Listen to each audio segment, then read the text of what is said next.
pangalan niya ay tumatatak talaga. Masawi siya mismo doon kung saan siya nakatayo. Kasi nakita ko sa vision ko, nakaharap siya sa maraming tao. Pero ang isang option naman is, pwede siyang masawing tulog.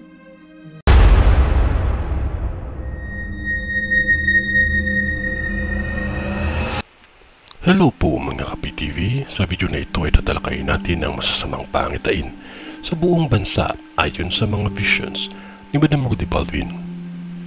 Pero kung ikaw ay hindi pa nakasubscribe sa aking channel, baka naman.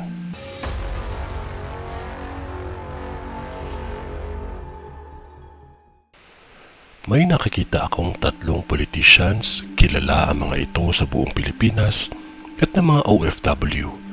Matunog ang kanilang pangalan sa social media.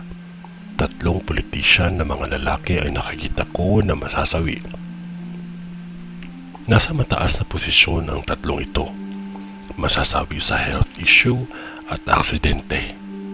Itong isa masasawi dahil sa isang trahedya na pangyayari at matunog ang pangalan nito sa halos buong Luzon, lalo na sa kanyang nasasakupan, at matunog ang kanyang pangalan sa halos buong Pilipinas. Magandang kapalaran sa hinaharap na sa kanya ay nakalaan, ngunit biglaan ng matutuldukan. May nakikita din akong isang babae na politician na nasa mataas na posisyon na kung saan pananaw ng ilan, ito ay haka-haka lamang o kwentong hindi totoo ang kanyang naranasan na krimen. Ngunit ito ay mangyayari ulit na sa kanya na magiging biktima na nga siya ng krimen. Sikat ito na babaeng politician. Maging maingat lamang palagi at huwag basta magtiwala kahit kanino. Gamitin ang iyong abilidad sa pagmamatyag sa iyong paligid, lalo na sa mga taong kasama mo, dahil minsan ang traidor ay nasa harapan mo lang. May isang politician din akong nakikita na taga-probinsya at kilala din ito sa Luzon ang kanyang pangalan dahil naging laman din ito sa balita ang kanyang pangalan, ang masasawi sa isang trahedya. Meron na itong health issue, ngunit hindi na din niya kinaya dahil sa trahedya ay inatake ito ng sakit niya na siyang ikinasawi niya. May nakikita din akong 4 na sasakyang panghimpapawid ang mag-engine failure at magka-crash ng biglaan at mangyayari ito sa bansa natin mismo. Ang 2 dito ay helicopter. May nakikita din akong jet.